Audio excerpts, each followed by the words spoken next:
watched someone that's about Florida, about how many people from New York are moving to Florida. I just got a media pitch the other day about it. Oh, you put this person on there talking about how what's going on in Florida with all the people leaving New York. Yes. Specifically leaving New York. Yes. The issue you have here is several things. People have been leaving New York for a decade or so, maybe even more. They've been leaving for they've been leaving, for literally decades. And they've been leaving because New York has become an atmosphere to where it's anti-business. There's an advantage of New York City, and that is the number of people who are there. Literally a 16 million person metro area.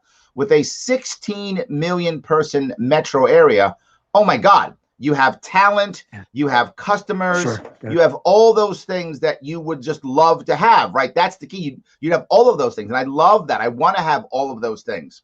If you are someone who is, looking for specifically female talent, remember 1/3 of people who live in New York City aren't born in the city. Another 1/3 aren't born in the country. It is a mecca for people to come in.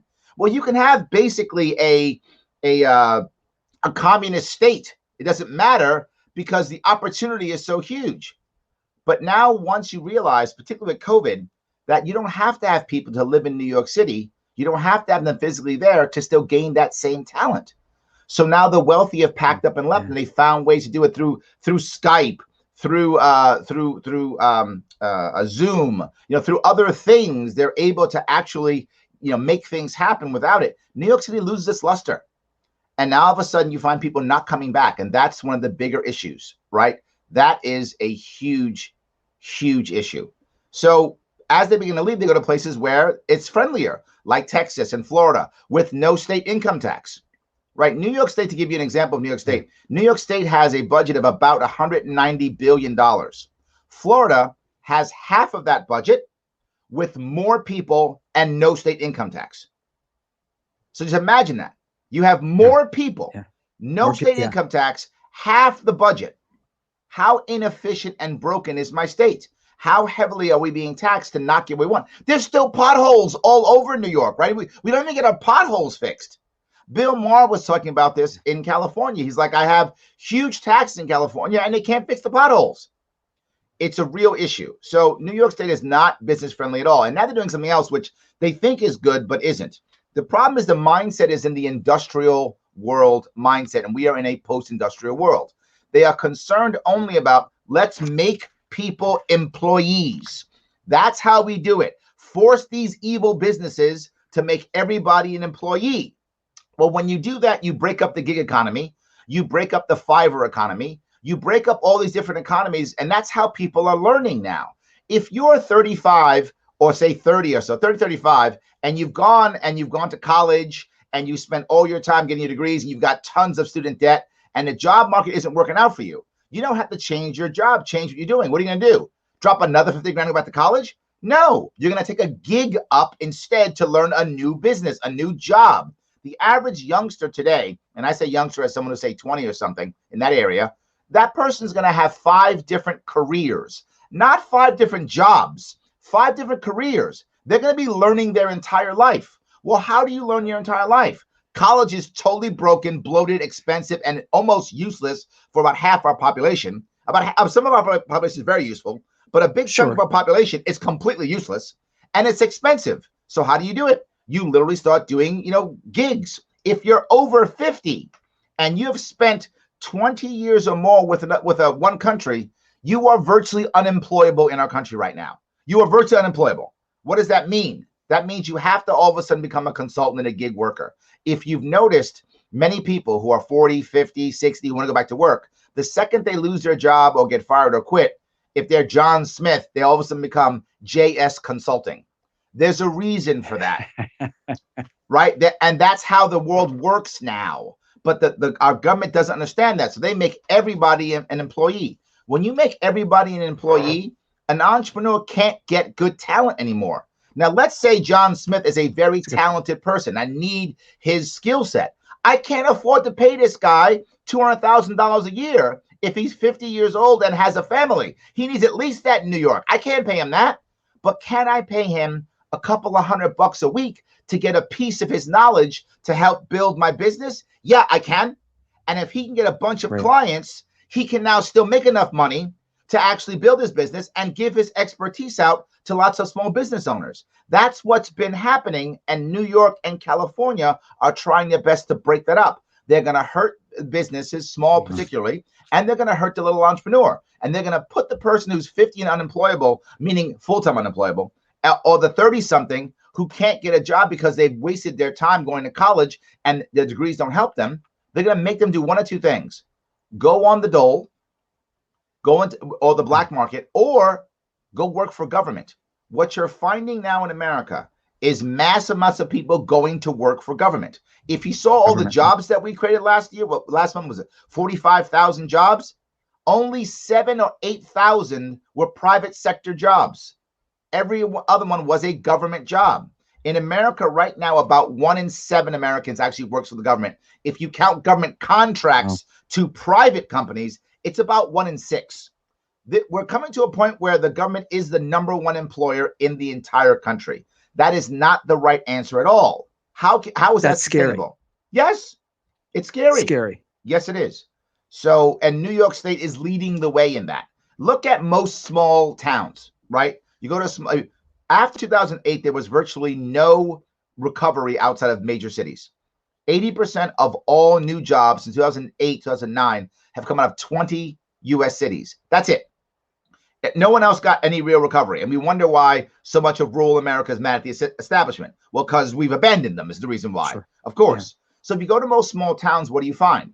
You find one big thing, a prison, a school, a university. One big thing is in that town that people are employed by, and a bunch of franchises.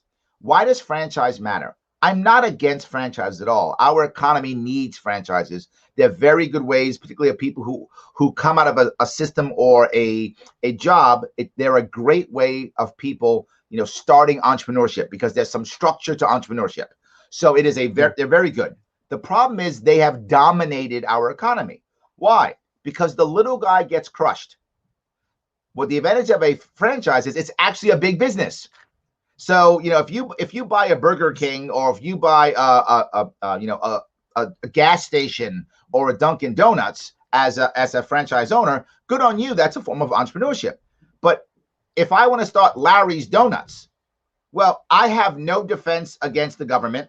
I don't know all the rules and regulations. I'm going to be fined by my state and by everybody. I'm going to be crushed and devastated. But if I buy a Dunkin' Donuts, they have lobbyists literally in DC. They have lobbyists at my state capitol. They know exactly how to do. They know how to skirt all the rules. They give you all the stuff to do. Yeah. So now what winds up happening is it looks like small business, but it's a facade. It's just more big business. The entrepreneur actually is being crushed, because I do want Dunkin' Donuts and I want Larry's Donuts. I want both of those. Yeah. Right. And we're not getting that. This is a big problem that we have. When you think about libertarian, again, and I think if people understood libertarianism, if you will, if they understood, if they took time to think and didn't polarize themselves or think, well, I've got 2 choices. I can evil or the lesser of 2 evils. Right. As I said with you last time, I always say the lesser of 2 evils is an evil nonetheless. Why would you vote for a perceived evil?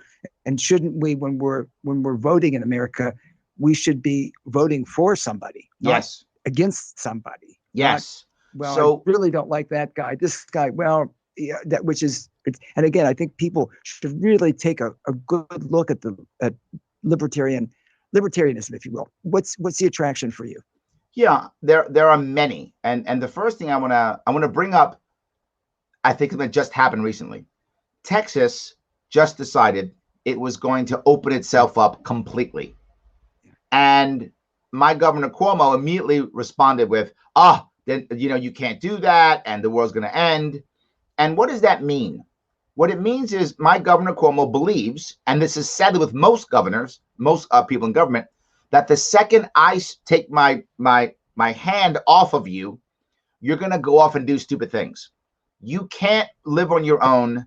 that you are an imbecile and that you're just a bad person.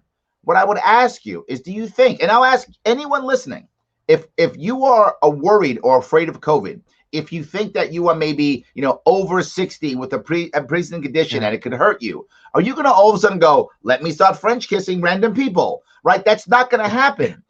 Right? It's not going to happen, right? And so just because, the restrictions are done, let me start, slobbering over people's spoons, right? That's not going to happen. You're still going to be concerned. You're still going to take it seriously. You're still going to try to protect yourself. Of course you will.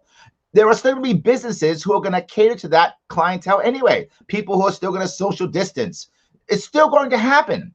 It's like if you all of a sudden made, I don't know, if you all of a sudden decided to make heroin legal, does that mean all of a sudden everyone's going to shooting up heroin tomorrow? Yeah. Of course not, right? So whatever thing you make legal all of a sudden doesn't mean people all of a sudden start doing it. Libertarianism says you should be able to do what you want to do to find your way to happiness, whatever that is, as long as you're not hurting others. That's really what it's about.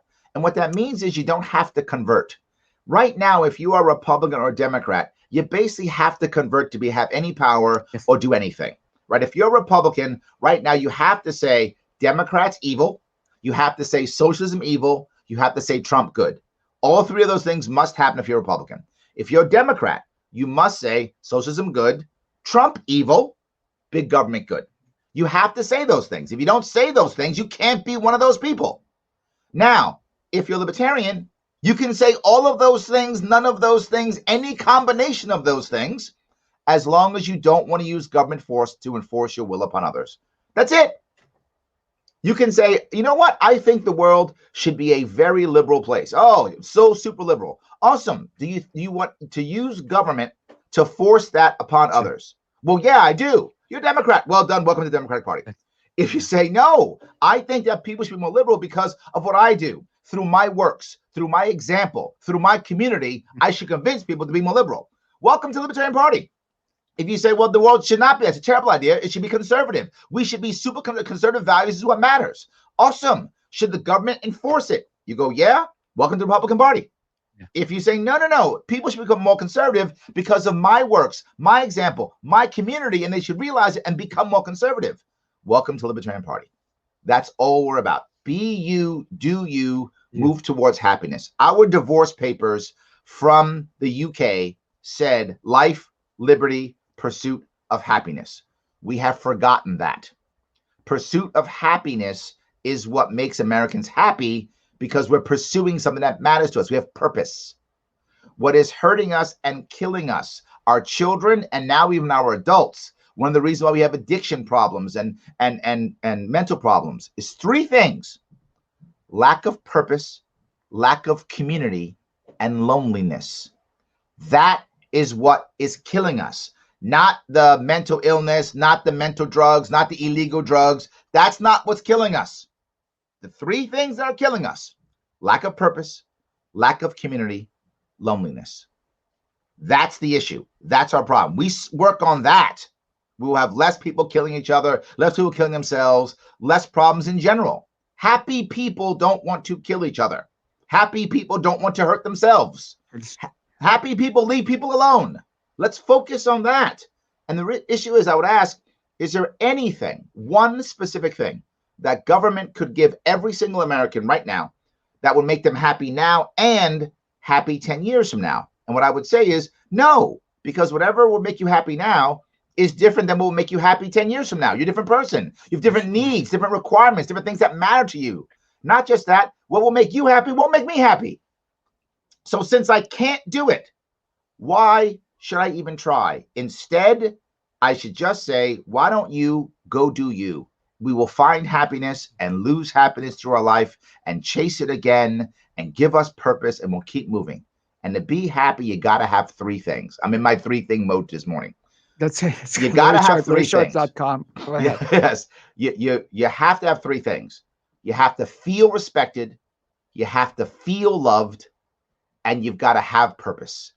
If you've got those three, you're happy. If you've got two, it's easy to get the other one. If you got one, you can handle it. You're all right. You're moving. If you don't have any of those, you are going to be self-destructive in some way. That's how it works. Because when you have none of them, you don't feel worthy. And when you don't feel worthy, you punish yourself. And so you become self-destructive. And that's where the decline, and that can decline very quickly. Absolutely. And the libertarian movement is about, believe it or not about freedom. It's about happiness. Think about this. In the most freest societies, socialism can survive. It does voluntarily all the time. The Amish can survive in a libertarian world. They are voluntarily socialist, right? Sometimes some other areas, right? People, they decide to get together in minority groups and they survive fine in libertarian world, free worlds. But the second you have an authoritarian world, what's the first thing they do? Attack the minorities. It doesn't matter. Is that Armenians in Turkey? Excuse me. Is that is that Jews in Germany? Is that black people in the South during apartheid, American apartheid? What is it? It doesn't matter. It's always attack the minority, right? That's how it works. But in free societies, it doesn't happen that way. You can be socialist truly as much free as you want. society. Yes. Yeah. The freer the society, the less minorities are attacked. The more authoritarian the society, the more minorities are attacked. Remember, can forced socialism work? Of course it can, as long as you're okay with massive amounts of state-sponsored violence. Because at one point, some people say no. So how do you handle the people who say no? Well, you put them in jail, or you put them in a hospital, or you put them in a morgue, or you put them in a camp. So at one point, you've got to start putting people in camps and prisons and things of that sort. If you're okay with massive amounts of state-sponsored violence, socialism totally works. I'm not okay with that. I'm simply not okay with massive amounts of state-sponsored violence. So no, I have to move towards a free society. And when people hear that about libertarianism, I think they get it. When you think but they are so, again, hooked into, they have to disconnect themselves from these two parties, the Democrat and Republican parties. Like yes. you say, there's too much. You've got to believe those things. You've got to buy into those things if you're going to do it. The other part that concerns me is government getting so big. As an employer, people are dependent on certain people staying in office. I mean, I always see it, and I don't blame people when I see it at a local level or a city level or a county level, people out campaigning for their boss. Yes. Basically, they need to keep them in power because that's the key to their employment. Yep. And the bigger government gets, the more employees, as you were saying earlier, they have that are going to be campaign minions for them. Yes. They're going to help raise money. They're going to donate money because their job is dependent on it. It's very difficult to get someone to vote against their money, right? It's very hard to get someone to do that. Right. Yeah. And this is when you see in many poor neighborhoods, this is true, even worse. In many poor neighborhoods, whether it's, the hood or the barrio or the trailer park, it doesn't matter. If it's a poor neighborhood, this is very similar. You have government supporting many people at the same time, government attacking many people. So government is both the enemy and also the helper. Government breaks your leg, then gives you a crutch and says, you're welcome. Yeah. Right. So that's what they do. And that's what happens. You have people who literally, if you look at many poor neighborhoods, at least half the people who are working in a government job. And then people who aren't working, at least half of them are somehow being supported by public assistance. And what's the reason why somebody being supported by public assistance or in the black market is the other piece, is because they're being targeted by usually the police force. But sometimes not even that. Sometimes other government forces, DEA, whatever the case may be, they're being targeted at war on drugs or war on poverty. So they're being physically hurt or stopped. And the few people who aren't are working for government. Well, then how do you fight government? How do you? I don't know how you fight it. And what I mean, I know how you fight it. They don't know how to fight it. I get it. But the actual way of fighting it is not by doing what many libertarians will do, which will just say, get government out. That's libertarian rhetoric and has no real value. What the real answer is creating competition to the government. Government is a monopoly and a jobs program. So how do I deal with that? By creating by breaking the monopoly and creating an option for people to take, which also can create jobs. An example I'll give is if you're right now, particularly if you're in a rural area, if you're a mom, single mom of 2 kids, the way the system works now, you should not work. It's silly for you to work, because if you go work, you're going to lose more money and spend less time with your kids. Okay. So why would you do that? It makes no sense. The system is set up for you to stay home because childcare is so expensive. They're going to take away all your benefits, right? So no matter what, you're trashed. So what I'm saying is instead, don't do that. Instead, do two things. Add two aspects. One, add a thing called a child garden. A child garden would allow someone to make a relationship with a nonprofit to take their child if they chose to. So local church, VFW, Knights of Columbus, whatever is the local nonprofit that you trust. You make an agreement. You say, look, I like to take my child for 4 hours so I can do a gig work, so I can start getting myself back into the economy, because I haven't worked in 4 years since I've been home with my kids. And you know, in today's world, you're out of your market for 4 years, you could be in trouble. A lot changes. Yeah. So you might have to kind of get in here or there with gig work to figure out what's the new thing now in my field to get myself back in action and decide how I can actually make myself employable with a 4-year gap in my resume. That's a problem, right? So I do some gig work. I start JS Consulting. I do some gig work, right? So I go do that while I drop my kid up at a church for 4 hours, 6 hours, whatever the case may be. Now people say, well, Larry, they won't do background checks. Then tell them to do background checks. Yeah. Well, Larry, well, what if it's bad? Don't hand it off. It's voluntary. You don't have to go there. I'm simply giving you an option if you want to do that. On the second piece, what you do is you then take all licensing and turn it into credentialing. What's the difference? A license means if you want to be a dog walker in New York, you have to have a license for that. If you want to braid hair, you have to have a license for that. I'm not joking. Licensing. And the license for to braid hair is $20,000. What single mom can come up with $20,000? Yeah. Non-existent. Now you say, but Larry, I want to only have a licensed hair braider. Awesome. Then let's have a credentialing. Licensing means you may not do it under penalty of law. They will put you in jail and they'll give you fines. If you can't pay the fines, you go to jail. And what does a single mom need more than anything else? Fines and jail. Wow, is that stupid? Fines and jail, yeah. So instead you do credentialing, which means she is authorized to do so if she wants to, but she won't have a government stamp. So now again, the community decides, do I trust her? Do I want to give her a chance or not? If they don't, you only want licensed hair braiders, don't go to her. No one's being forced. But if you want to give her a chance, if you want her to try to make some money and learn a new skill, you go to her. She's probably cheaper than a credentialed one. So you take a chance if you want to. She's not paying for all the licensing. And she's not paying for the credentialing, right? Now, one of two things happens in both of these cases. Either the government gets better or it goes away. But either way, people are serviced. Either way. So in the case of the childcare, either the childcare regulations come down so that people can afford childcare, because the reason why churches don't do it anymore is because it's too expensive. They get sued, they get destroyed because of regulations. And kids still get, beaten up and messed with in childcare facilities. It hasn't gone away. Sure. Right? So all of a sudden made it more expensive. So either regulations become more reasonable or they go away. Either way, doesn't matter, because people are still serviced. People need service. They need help. They fall down. I'm not saying get rid of the help. I'm saying provide a community option and provide a government option and let the communities decide. And when that begins to happen, things will get better. And that's for the poorest people.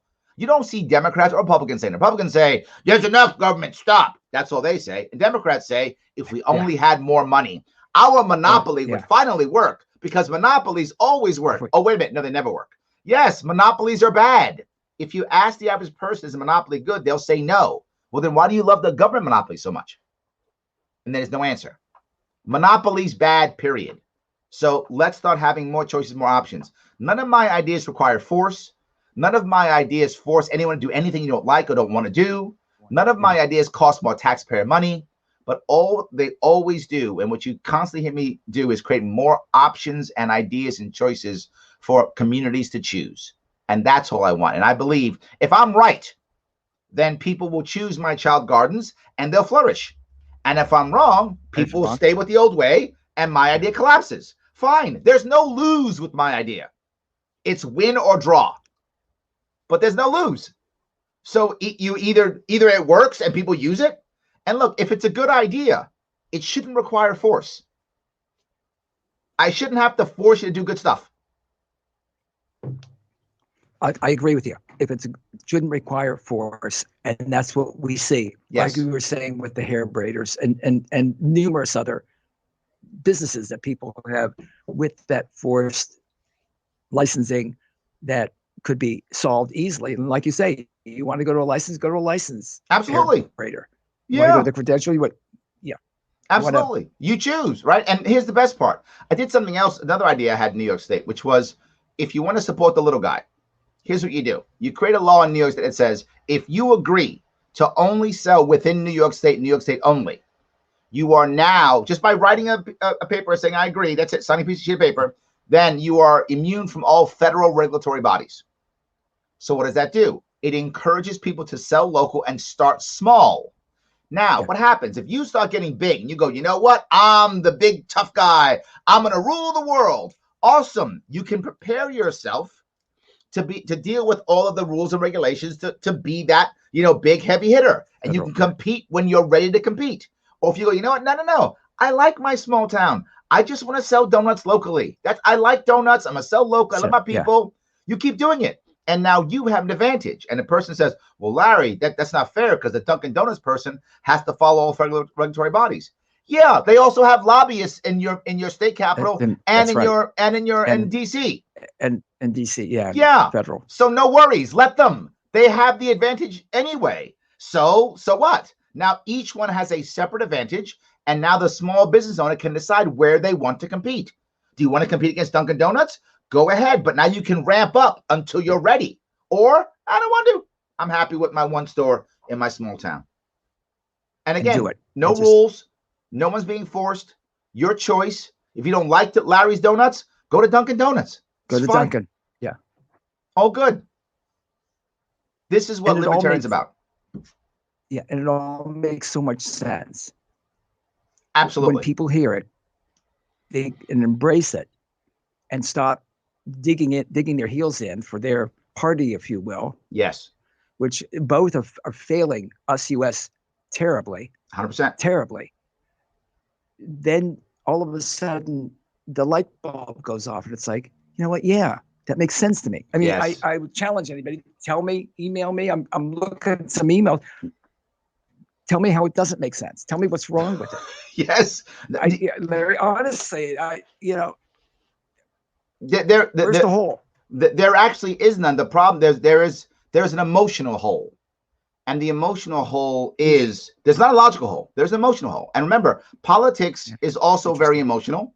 And humans are emotional. We are both logical and emotional. Some people are more of either one, or depending upon the situation, right? Some people at work, they're very logical, but at home, very emotional, or whatever the case may be. But we're all both, depending upon who we are. There's emotional issues. What you're doing now is you're letting go. And that's hard. It's easy when government comes up with rules because now government's responsible. And I'm not responsible now. Government is, because government has the rules. I don't have to make up my own rules. I don't have to do anything. I'll be responsible. Government does it. And our society is moving more and more towards that. We're becoming more childlike in our society, right? We're looking for a parent to make everything is someone else's fault. Every decision. Yes. Right. Why do you see so many people? I have no responsibility. None. I have no responsibility. Go ahead. Absolutely. Why do you see so many of the gurus now are saying the same thing? Stop being a child. Take responsibility. Every guru is saying that now. And you name the guru. They're all saying the same thing. Why? Because our society is saying the opposite. Our society, listen to how with my governor, we're worried about punishment. Now, I'm worried about punishment too, but we're focusing on that. In our minds, that's justice. I don't want to focus on punishing the offender. I want to have an environment where people don't offend. And no one's even talking about that. If you change the environment where people won't offend, then you don't have to worry so much about punishing the offender. Once you've punished the offender, you say there's justice. Well, the people are still hurt. I would like the people to not be hurt. I am less concerned with punishing the harasser and more concerned with people not being harassed. No one's talking about that. The example I'll give when I do business consulting is when I go into a company and talk about their leadership. I say, when something goes wrong, what do people say? Let's do a role play. Something goes wrong. You're the manager. What do you say? And if the person says, who told you to do that? That's a bad environment. Because that environment says it's not about fixing it. It's about punishment. Who can I point my finger at? Cover your butt right now. Yeah. instead of asking the important question, why did you do that? That's the most important question. And if the person goes, well, because Jane told me. I know Jane told you. Why'd you do it? Well, because Jane. So if Jane, whatever Jane said, no, it's not about that. You're a professional. Why didn't you push back on Jane? Why didn't you say no? Right? It's not okay because Jane said so. Just following orders is not a good defense. That's not sure. Right? So let's not do that. But when you have an environment of that, just following orders is okay. As long as I can point my finger at someone else, I'm good. There's a big difference between blame and responsibility.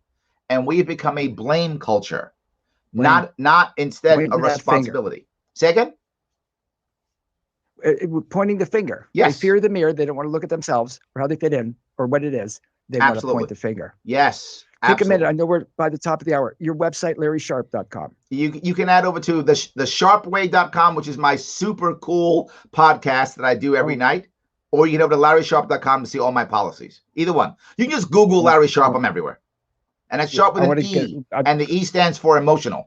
With emotional. I'm emotional too. There we go. Larry Sharpe, I love talking with you. I love talking with you. And I hope we can catch up again next month or whenever you have time. Because again, it's a voice that needs to be heard. These ideas need to be heard and embraced. And I'll be very eager to hear what your decision is when you make that decision as far as running again. I appreciate it.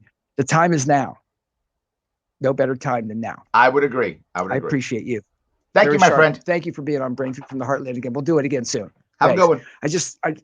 You too. I love this guy, folks. Again, when you hear the ideas, when you think about what he's saying, just open your mind, think, absorb, think, hear what he's saying, think about what he's saying, and then